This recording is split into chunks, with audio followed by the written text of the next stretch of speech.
Hello there. Today's Forgotten Realms D&D topic, Gnomes. Here's the thing about gnomes. They're famous for not getting famous.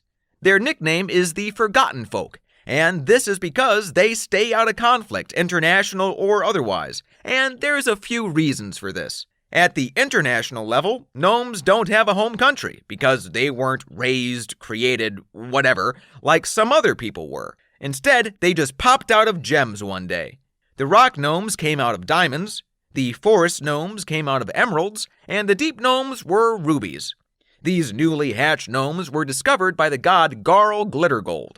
Discovered, created, there is some discrepancy here, but either way, Garl, being the lawful good god that he was, or is, decided to become their patron.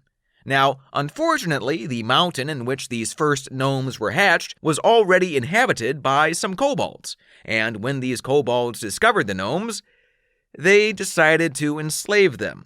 This made Garl mad, and he decided to do the only practical thing and destroy the entire mountain that they were in. But he made sure the gnomes were fine, so it all turned out okay. Since that day, the gnomes have wandered around the earth, joining other civilizations, hanging out with humans, halflings, dwarves, etc.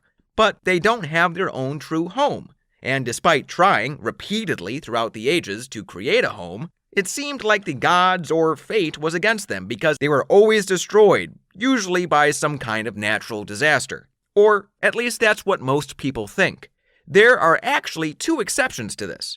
Gnomes came together and formed a nation on the Isle of Lantan, which was seemingly destroyed by the Spell Plague. The Spell Plague being the canonical reason for the shift in magic between editions 3.5 and 4 of Dungeons & Dragons. But unknown to many at the time, Lantan wasn't destroyed, but rather moved.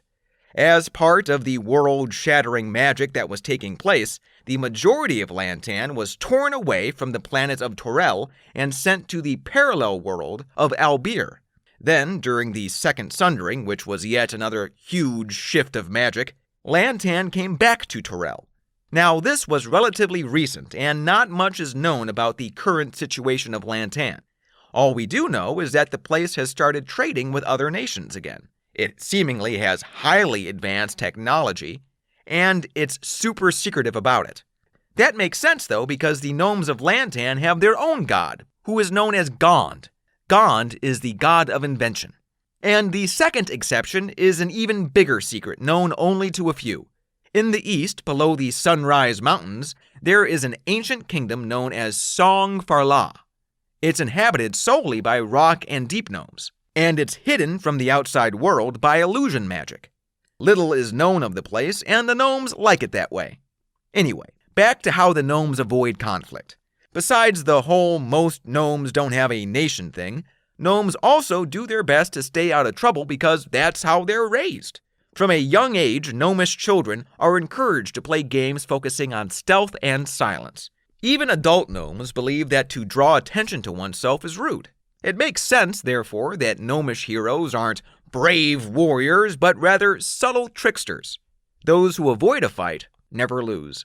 As for the different varieties of gnomes, rock gnomes are known for having tan skin and loving pranks. They are the gnomes that best resemble their patron Garl Glittergold, who is the god of pranks and trickery. The forest gnomes are known for being the shyest and smallest of the bunch. They're even smaller than halflings, and unlike other gnomes, they typically live in trees.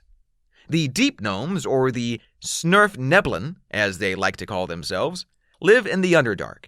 And like most people that live down there, they aren't very happy. They're known for having sour dispositions, and due to having to face underground monsters on a daily basis, the deep gnomes are the best fighters of all the gnomes, a fact that has earned them respect around the world. Dwarves in particular are fond of deep gnomes because they're both miners. And there's one other group of gnomes who are the least well known. These are the ones that live in the Feydark. For those of you who don't know, the Feydark is the Feywild's version of the Underdark. Feydark gnomes are known for having violent tendencies and gallows humor, viewing madness and savagery as positive personality traits. They're basically the Joker or Harley Quinn, but shorter and magical. Most gnomes, except forest gnomes as I said, are known for living underground in lairs or in burrows. Kobolds also do this, however, and so do goblins. So gnomes often have territorial disputes with these two groups. As for their culture, gnomes emphasize the importance of art, and almost every gnome takes up some form of creative endeavor, be it music, painting, cooking, etc. Additionally, gnomes naturally love to collect gems, presumably due to their strange origin. As for love and romantic relationships in general, gnomes have what most people consider to be a peculiar outlook. Gnomes don't care if they break up. Once a relationship turns sour, they go their separate ways with no hard feelings, saying that the entire thing must have been some prank played on them by their god. Also, gnomes love to have pets, namely wolverines and badgers. Well, that's all for gnomes. See you next time! Bye, everybody!